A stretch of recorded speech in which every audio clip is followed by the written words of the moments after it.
कहानी की शुरुआत होती है साइबेरिया के एक कैंप में, जहां सैकड़ों जर्मन लोगों को बंदी बनाकर रखा गया था। हालांकि वहां सुरक्षा के लिए कोई गार्ड्स नहीं थे, पर फिर भी कोई यहां से भागने की जुर्रत नहीं करता था। असल में अगर कोई भाग भी निकला तो वो आर्कटिक सर्कल की हड्डियां जमा देने वाली ठंड में कुछ दिन से ज्यादा जिंदा नहीं रह पाएगा। पर वहां एक सिपाही था जो किसी भी तरह से छूट कर अपनी पत्नी और बेटी के पास वापस लौटना चाहता था। उसका नाम था क्लेमेंस फॉरेल और एक दिन उसे भागने का मौका मिल ही गया। रात को वो चुपके से कोयले की गाड़ी में चढ़ गया और जब गाड़ी चली तो वो सितारों से भरा आसमान देखकर बेहद खुश हुआ। पर अचानक गाड़ी बीच में ही रुक गई और क्लेमेंस ने चुपके से बाहर निकलकर देखा, पर तभी एक सोवियत सिपाही ने उसे देख लिया और उसे पकड़कर एक सीवर में कैद कर दिया गया। ऊपर से जोरदार बरसात शुरू हो गई, पर इसके बावजूद भी क्लेमेंस पूरे 3 दिन तक बिना खाए पिए वहीं डटा रहा। इसके बाद जेल के वार्डन ने उसे रिहा करके कहा कि तुम्हारे साथी तुम्हारा इंतजार कर रहे हैं। आखिरकार जब क्लेमेंस सुरंग में पहुंचा तो उसने देखा कि उसके साथी बहुत गुस्से में थे और वो हाथों में हथियार लिए उसका इंतजार कर रहे थे। असल में क्लेमेंस के भागने की वजह से उन सभी को 3 दिन तक भूखा रखा गया था। तभी अचानक उन्होंने क्लेमेंस पर हमला कर दिया और उसे कुत्तों की तरह पीटा। बुरी तरह जख्मी होने की वजह से उसे कैंप के डॉक्टर के पास ले जाया गया। वो डॉक्टर भी यहाँ बंदी था और वो क्लेमेंस की भागने की हिम्मत देखकर काफी प्रभावित हुआ। तब क्लेमेंस ने डॉक्टर से मदद मांगते हुए कहा कि वो एक बार फिर से यहाँ से भागना चाहता है। डॉक्टर ने उसे समझाया कि आर्कटिक सर्कल से भागना नामुमकिन है। आज तक जिसने भी भागने की कोशिश की वो सभी मारे गए। पर डॉक्टर ने उसे एक राज बताया कि जो लोग यहाँ से भागेंगे नहीं वो भी अंत में मारे ही जाएंगे। असल में वहाँ मौजूद सारे कैदी रोज लेड नाम की मेटल की खानों में खुदाई करते हैं और लेड धीरे धीरे हवा से उनके शरीर में जा रही है, जिस वजह से आज नहीं तो कल उन सबका मरना तय है। इसीलिए डॉक्टर ने उसे सलाह दी कि उसे भागकर अपनी किस्मत आजमा ही लेनी चाहिए। फिर डॉक्टर ने अपने सारे गर्म कपड़े और जूते निकाले और क्लेमेंस को बताया कि रेलवे लाइंस पर जगह जगह पर खाना छुपा कर रखा गया है। ऊपर से उसने क्लेमेंस को एक बंदूक भी दी। असल में डॉक्टर ने ये सारी तैयारियां खुद भागने के लिए की थी, मगर 1 महीने पहले उसे पता चला कि उसे कैंसर है और अगर वो भाग भी गया तो 1 महीने से ज्यादा जीने वाला नहीं है। खैर डॉक्टर ने क्लेमेंस को अपना लंच बॉक्स देकर कहा कि अगर तुम सफल हो जाओ तो मेरे परिवार को मेरी मौत की खबर दे देना। इसके बाद क्लेमेंस रात को एक बार फिर से भाग निकला। अगली सुबह वार्डन को खबर मिली कि क्लेमेंस भाग गया है तो वो डॉक्टर से पूछताछ करने आया, मगर तब तक डॉक्टर अपनी जान कुर्बान कर चुका था। उधर क्लेमेंस पूरे जोश के साथ बर्फ और तेज हवा का सामना करते हुए आगे बढ़ रहा था। इधर वार्डन ने क्लेमेंस को ढूंढने के लिए कई फौजियों को ढूंढा, लेकिन कई दिन तक ढूंढने के बाद भी उन्हें क्लेमेंस का कोई सुराग नहीं मिला। सबको लगा कि वो बर्फ में जमकर मर गया होगा, पर वार्डन को यकीन था कि वो जिंदा है, इसलिए उसने तलाश जारी रखने का हुक्म दिया। भागने के 9 दिन बाद क्लेमेंस को अचानक अपने पीछे स्लेज भागता हुआ दिखाई दिया। क्लेमेंस भी तुरंत भागने लगा, पर जल्द ही स्लेज उस तक पहुंच गया और क्लेमेंस को रौंदता हुआ निकल गया। अचानक क्लेमेंस की आंख खुली तो उसने देखा कि वो तो एकदम ठीक ठाक था।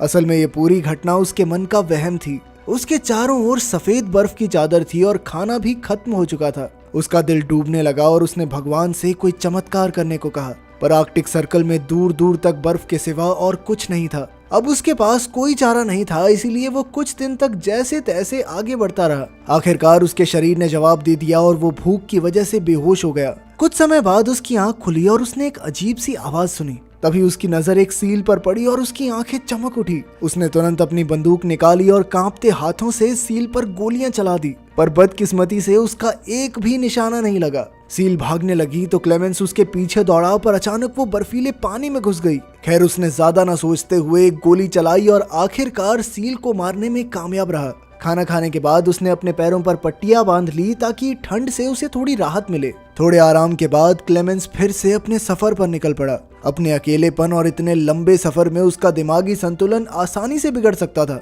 इसीलिए वो लगातार खुद से बातचीत करता रहा। साथ ही वो थोड़ा चलने के बाद कंपास से अपनी दिशा देखता था ताकि वो यहाँ गुम ना हो जाए। इसी तरह कई दिन चलने के बाद उसे बर्फ के बीचों बीच एक पेड़ दिखाई दिया। उसे देखकर क्लेमेंस खुशी से पागल हो गया और भागकर उसने पेड़ को गले लगा लिया। असल में इस पेड़ का मतलब था कि 2 महीने तक लगातार चलने के बाद आखिरकार वो आर्कटिक सर्कल से बाहर आ गया था। दूसरी ओर जेल के वार्डन ने अब भी हार नहीं मानी और 500 किलोमीटर के एरिया की तलाशी लेने का हुक्म दिया। उधर क्लेमेंस जंगल तक पहुंच गया था, पर अचानक वहां बर्फीला तूफान शुरू हो गया। ये तूफान इतना भयानक था कि बड़े बड़े पेड़ भी उखड़ कर गिर गए थे। जैसे ही क्लेमेंस उठा तो अचानक एक बड़ा सा पेड़ उसके ऊपर गिर पड़ा। खुशकिस्मती से सैम जॉन और मैटन नाम के दो आदमी जो वहाँ सोने की खोज में आए थे, उन्होंने क्लेमेंस की जान बचाई और फिर वो तीनों इकट्ठे आगे बढ़ने लगे। धीरे धीरे मौसम ठीक होने लगा और उन तीनों ने जुगाड़ से कश्ती बनाकर नदी पार करने का फैसला किया।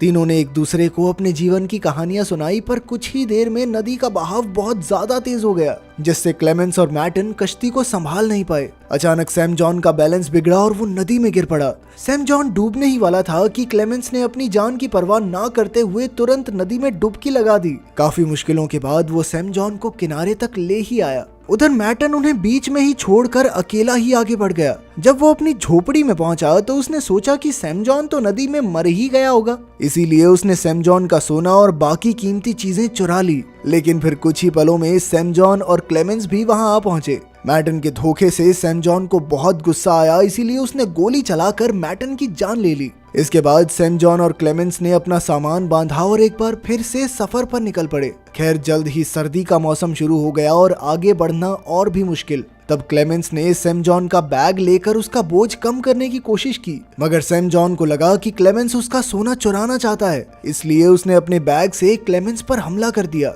इस वजह से क्लेमेंस बेहोश हो गया और जब उसकी आंख खुली तो उसने देखा कि भेड़ियों का एक झुंड दौड़ता हुआ उसकी तरफ आ रहा था। क्लेमेंस तुरंत एक पेड़ पर चढ़ने लगा, पर भूखे भेड़िए उसकी पैंट से उसे नीचे खींच रहे थे। बहुत कोशिशों के बाद वो छोटा सा पेड़ ही नीचे गिर गया और अब क्लेमेंस की मौत उसके सामने खड़ी थी। तभी अचानक गोलियां चलने की जोरदार आवाज आई, जिसमें सभी भेड़िए मारे गए। असल में इस इलाके के चरवाहों ने क्लेमेंस की जान बचाई थी। वो क्लेमेंस को उठाकर अपने गांव में ले गए, जहां कई चरवाहों ने उसका इलाज किया। उनकी मदद से क्लेमेंस का शरीर जल्द ही एकदम ठीक हो गया और इतने समय बाद लोगों से मिलने पर उसे बहुत खुशी हो रही थी। कई चरवाहों से उसकी दोस्ती हो गई, पर जल्द ही जेल के वार्डन का भेजा हुआ नोटिस वहां भी पहुंच गया, जिसके मुताबिक जो भी क्लेमेंस को पनाह देगा वो जान से हाथ धो बैठेगा। इसलिए मजबूरन क्लेमेंस को वहां से निकलना पड़ा। जाने से पहले चरवाहों ने उसे काफी सारा खाना और एक शिकारी कुत्ता तोहफे में दिया। अब घर लौटने के इस सफर में उसका एक साथी भी था, इसीलिए क्लेमेंस को अकेला महसूस नहीं हुआ। इसी तरह वो दोनों लगभग 1 साल तक आगे बढ़ते रहे। एक दिन वो एक लकड़ी की मिल के पास पहुंचे, जहां क्लेमेंस का कुत्ता खाने की खोज में भागा, पर कुछ कर्मचारियों ने उसे भगा दिया। तब क्लेमेंस आगे आया तो कर्मचारियों ने उसे पहचान लिया और फिर मिल के मालिक ने उसे खाना खिलाया। इसके बाद उन्होंने क्लेमेंस को जर्मनी की ट्रेन पर बैठा दिया। अब वो जल्द ही घर पहुंचने वाला था, इसलिए क्लेमेंस के चेहरे पर बड़ी सी मुस्कान थी, मगर वो ये नहीं जानता था कि मिल के मालिक ने उसकी खबर पुलिस को दे दी थी और जेल वार्डन अपने सिपाहियों के साथ ट्रेन स्टेशन पर उसका इंतजार कर रहा था। खुशकिस्मती से क्लेमेंस ने पहले ही सिपाहियों को स्टेशन पर देख लिया, इसीलिए वो मौका देखकर भाग निकला, मगर फिर कुछ ही पलों में जेल के वार्डन ने उसे रंगे हाथों पकड़ लिया। अब क्लेमेंस की सारी उम्मीदें खत्म हो चुकी थी, पर अचानक क्लेमेंस के शिकारी कुत्ते ने वार्डन पर हमला करके उसे बुरी तरह काट लिया। अपने कुत्ते की वफादारी की बदौलत क्लेमेंस को भागने का एक और मौका मिल गया, पर तभी उसे गोलियों की आवाज सुनाई दी और वो समझ गया कि वार्डन ने उसके कुत्ते को मार दिया है। मगर क्लेमेंस उसकी मौत का शोक भी नहीं मना पाया और लगातार भागता रहा। मौका देखकर वो एक पुल पर चढ़ा और नीचे से गुजर रही ट्रेन पर कूद गया। आज एक बार फिर से वो बाल बाल बच निकला था। इसके बाद वो लगातार अपने रास्ते पर आगे बढ़ता रहा। इसी तरह काफी समय बीता और साल 1952 आ गया, जब क्लेमेंस के पास ना तो पैसे की फूटी कौड़ी थी और ना ही खाने को दाना। वो एक मेले में घूम रहा था, जहां उसकी नजर लजीज खाने पर पड़ी, मगर दुकानदार ने उसे धुतकार कर भगा दिया। चलते चलते वो पैनकेक्स के ठेले पर आया, जहां 2 लड़कियों ने उसका स्वागत किया, मगर उसके पास पैसे नहीं थे, इसीलिए वो खुद ही निराश होकर आगे बढ़ गया। मगर एक नेक दिल लड़की को उस पर तरस आ गया और उसने पैनकेक का एक टुकड़ा तोड़कर एक बच्चे के हाथ क्लेमेंस को दिया। पहले तो क्लेमेंस हिचकिचाया, पर फिर उसने पैनकेक लेकर खा ही लिया। खैर, तभी एक यहूदी आदमी ने सब कुछ देख लिया।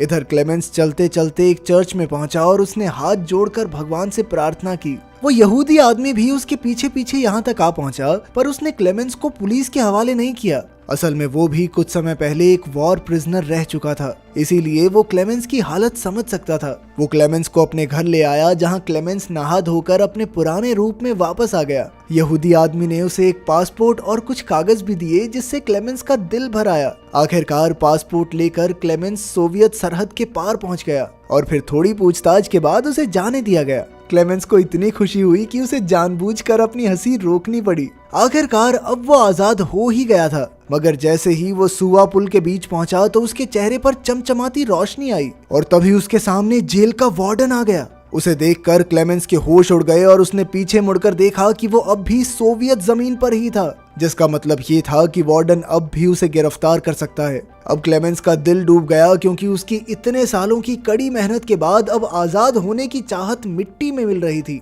पर अचानक उसने देखा कि वार्डन उसके रास्ते से हट गया। क्लेमेंस को अपनी आंखों पर विश्वास नहीं हुआ, मगर वो धीरे धीरे आगे बढ़ा। असल में क्लेमेंस की जिंदा रहने की चाह और 7 साल का दर्दनाक सफर तय करके यहाँ तक पहुँचने के जज्बे ने वार्डन का दिल जीत लिया था। इसीलिए वार्डन ने क्लेमेंस को जाने दिया, मगर एक फौजी होने के नाते वो जीत गया था, क्योंकि आज अगर वो चाहता तो क्लेमेंस को गिरफ्तार करके उसका खेल खत्म कर सकता था। आखिरकार क्लेमेंस सरहद पार करके अपने घर पहुंच गया, जहां उसकी पत्नी और बेटी चर्च के लिए निकल रहे थे। क्लेमेंस भी उनके पीछे पीछे गया और चर्च में उसकी बेटी ने उसे पहचान लिया और फिर वो दौड़कर अपने पिता से लिपट गई। आपके हिसाब से वार्डन ने सही किया या उसने अपने देश से गद्दारी की? कमेंट्स में जरूर बताना। मिलते हैं अगली वीडियो में।